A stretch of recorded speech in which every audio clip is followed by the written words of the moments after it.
What's up, y'all? A lot of y'all been asking me to do sprints part 3 and how to increase your vertical part 4, or is it on part 3?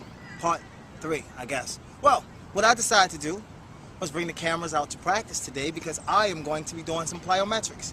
Plyometrics will help you with your sprinting a lot, and it will also help you with your vertical a lot. As we know, the best leapers, jumpers, and explosive power coming from sprinters in the world comes from doing plyometrics. So what I'm going to do is I'm going to take y'all through a few basic plyometrics. We're going to go through some simple plyometrics, then we're going to move our way to more difficult plyometrics. Every time I'm doing a set, you do it in reps of 12 to 15. You don't have to write in the comments how many reps and how many times a week. You can do it twice a week depending on how your body feels when you're doing the plyometrics. So let's get started.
So every time you're doing a plyo, no matter what it is you're doing, even if it's left, left, right, left, or however technique it is, you want to go and make sure you're ripping through and getting back off the ground because you don't want to crash. A lot of times athletes, they'll go up, especially high schoolers and college athletes, they'll go up and they'll come down, they'll crash. And then they can't come back off because they lost all of their speed. You don't want to lose your speed and your momentum, so you want to make sure that you just keep it going. Sorry for the sweat, y'all, but it's hot as hell.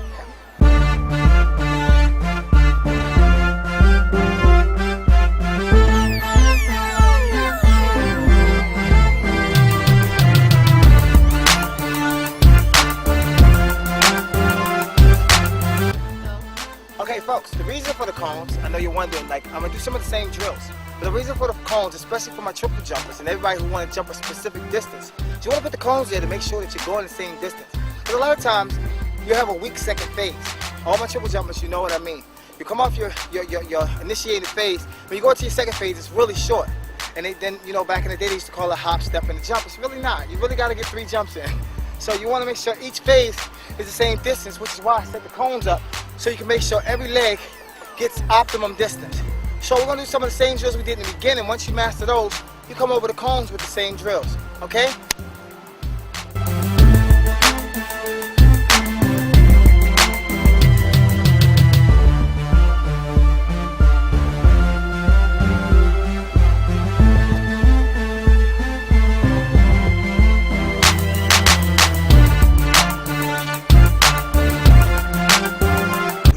You want to start out lower and then go to higher impact. Don't start off thinking you can do the heavy stuff and then you tear your ACL or you mess up your shins or your ankles. If you have a coach or if you have someone who's training you, please ask them first before you do those plyometrics. Those are really tough exercises to do, but they will help your jumping ability ridiculous. I mean, a lot of people have been asking what my vertical is. In peak season, I had a 48-inch vertical.